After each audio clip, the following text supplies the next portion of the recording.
హైదరాబాద్ ప్రధాన వార్తలు చూసుకున్నట్లయితే హైదరాబాద్ ఇందిరా పార్క్ వద్ద గత కొన్ని సంవత్సరాలుగా వ్యాపారాలు చేసుకున్నటువంటి చిరు వ్యాపారస్తులని పోలీసులు, మరోవైపు ట్రాఫిక్ పోలీసులు వాళ్ళ యొక్క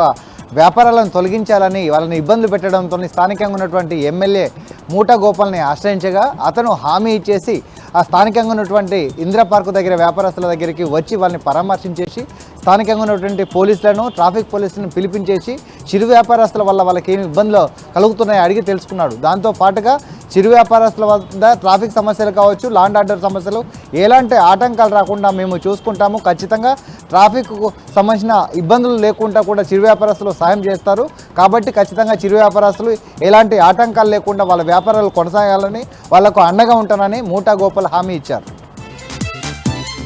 ఇక మరొక వార్త చూసుకున్నట్లయితే తెలుగు చలనచిత్ర పరిశ్రమని పెనుభూతంలో వెంటాడుతుంది పైరసీ. ఈ పైరసీ వేదికగా ఐబొమ్మ అనే ఒక యాప్ ద్వారా ఇమిడి రవి అనేది వేల కోట్ల రూపాయల నష్టం చేసిరని తెలుగు చలనచిత్ర పరిశ్రమ జమించిన ప్రముఖులు ఫిర్యాదు చేయగా ఎట్టకేలకు పోలీసులు అరెస్టు చేసి కూడా జైలుకు పంపించారు. కానీ అతని దగ్గర విలువైన సమాచారం ఉందని పోలీసులు నాంపల్లి కోర్టును ఆశ్రయించగా 5 రోజులు కస్టడీ ఇస్తూ కూడా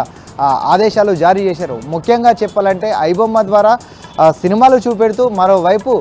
ఇది ఇంటర్నల్గా కూడా దానికి సంబంధించినటువంటి ఆన్లైన్ గేమ్స్, బెట్టింగ్ యాప్స్ను కూడా ఏర్పాటు చేసి కోట్ల రూపాయలు కూడా కొల్లగొడుతున్నారని పోలీసులకు ఇన్ఫర్మేషన్ రాగా ఇప్పటికే అతని వద్ద 66కు సంబంధించిన వెబ్సైట్లని సీజ్ చేసి దాంతో పాటుగా 100కు పైగా హార్డ్ డిస్క్లను 3 కోట్ల రూపాయలు ఫ్రీ చేసినటువంటి పోలీసులు ఇంకా అతని దగ్గర మెయిన్ విలువైన సమాచారం ఉంది. దాంతోపాటుగా వెబ్సైట్ల ద్వారా ఆన్లైన్ గేమ్స్ మరియు బెట్టింగ్ యాప్స్ నడుపుతున్నారు కాబట్టి అతని సమాచారాన్ని సేకరించడానికి 5 రోజులు కస్టడీ కోరుకుంటూ అతని దగ్గర సమాచారం సేకరించినట్టుగా పోలీసులు తెలుపుతున్న పరిస్థితులు కనబడుతున్నాయి.